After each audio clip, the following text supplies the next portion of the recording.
তাই আপনাদেরকে বলতে চাই, আমার মা বোনদেরকে বলতে চাই, ও মা খালারা শুনে যান, মা রাতের বেলা মা জননীরাও নারী যদি হতে হয় হযরত রাবিয়া বসের মতো নারী হন, নারী যদি হতে হয় হযরত আসিয়ার মতো হন, নারী যদি হতে হয় মারিয়মের মতো হন, নারী যদি হতে হয় মা খাদিজার মতো হন, নারী যদি হতে হয় মা আয়েশার মতো নারী হন, নারী যদি হতে হয় হযরত মা আমিনার মতো নারী হন, নারী যদি হতে হয় খাতুনে জান্নাতের মতো নারী হন, মরার পরে জান্নাতি জান্নাতি।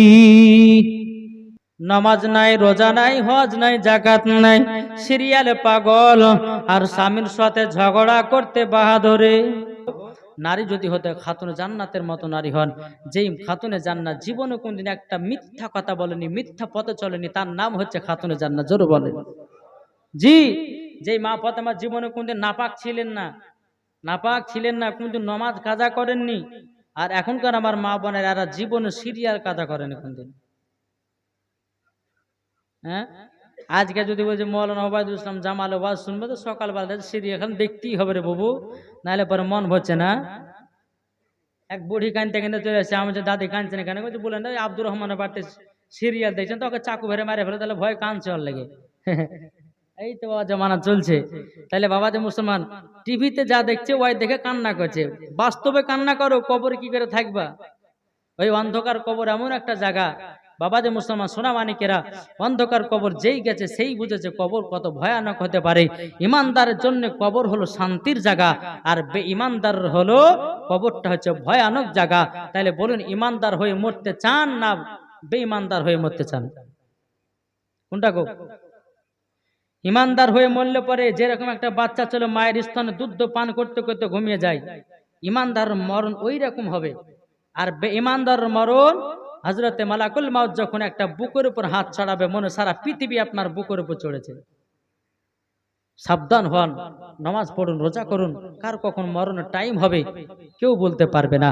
বাবাদে যাই হোক, তবে আপনারাকে অনুরোধ করে বলি, আপনারা সকলে ফজর নামাজ পড়বেন, ইসা আপনার 5 ওয়াক্ত নামাজে পাবন্দী হন।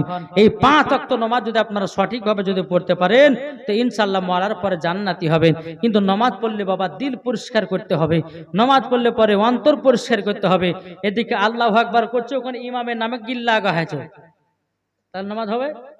হ্যাঁ, যে ইমামের পেছনে ইক্তাদাতে 20,000 ইমাম করছে, ওই ইমামের নামে গিল্লা গাছে 4 দোকানে। শুনেন, যদি নাবিগণকে যদি পেতে চান, ওলিদেরকে যদি পেতে চান, তাহলে সর্বপ্রথম আলেমদের সঙ্গে মোহাব্বত করো। কাদের সঙ্গে বললাম? আলেমদের সঙ্গে। এখন যদি বলে যে ওই আলেমটা ভুল পথে চলে, আর ওই চলছে চলুক, আপনার যেটা কর্তব্য সেটা করতে হবে। ওই যখন মরবে তখন মরার পর জবাব দেবে না, কি বলছে? হ্যাঁ, আর আলেমদের বাবাজি পর্দার আড়ালে বাবাজি তাদের হিসাব হবে। হ্যাঁ, আলেমেরা যদি একটু ভুল পথেও চলে তো পর্দার আড়ালে তাদের হিসাব নিকাশ করা হবে। তাই বাবা যে মুসলমান, আলেমদের সঙ্গে কেউ দুর্ব্যবহার করবেন না, আলেমদেরকে মোহাব্বত করুন। ইমামদের টাকার বেতনটা বাড়ান। এখন প্রত্যেকটা ইমামদের বেতন হচ্ছে বেরাদার ক টাকা জানেন? কোন মাসে আপনার কোন মসজিদে 4,000, কোন মসজিদে 5,000, কোন মসজিদে 6,000, তার বেশি বেতন নাই। বাবজি মুসলমান, দুনিয়ার সব থেকে মেন চাকরি হচ্ছে 5 ওয়াক্ত নামাজ পড়া। কেন? আপনারা সমাজ মিলিয়ে একটা গ্রামে যদি 200 জন মানুষ থাকে তো 200 টাকা করে তুলেন, 300 টাকা করে তুলেন, মাসে 300 টাকা। ও যেমনই নেট ফুরাবে অমনি 300 টাকা মারতে চলে যাবা, আর ইমামের নামে 300 টাকা দিলে পরে গায়ে জ্বালা ধরে।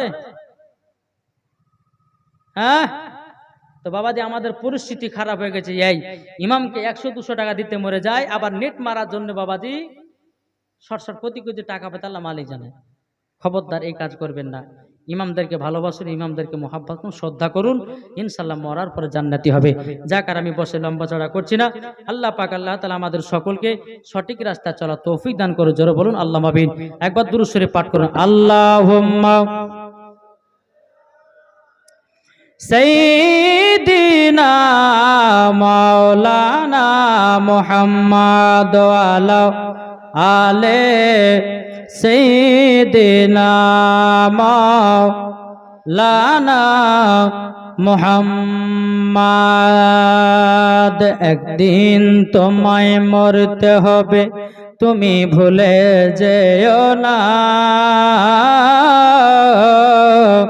হবে মাটির বিছানা গো তোমার আসল ঠিকানা।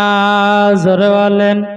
হবে মাটির বিছানা গো তোমার আসল ঠিকানা। একদিন তোমায় মরতে হবে, তুমি ভুলে যেও না।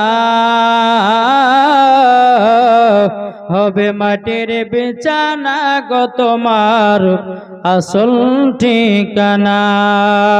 ইজরাইল ফেরেশতা যেদিন হাজির হবে সে, চল ছতরে যতি করো জানবে রবে শেষে। খোদার কাছে করবে দোয়া, খোদার কাছে করবে দোয়া মুমিন মুমিনা। একদিন তোমায় মরতে হবে, তুমি ভুলে যেও না। হবে মাটির বিছানা গো তোমার আসল ঠিকানা। জোরে বলেন। আচ্ছা বলুন, আমরা নবীকে কে কে মহব্বত করুন? হাত তুলে দেখান তো।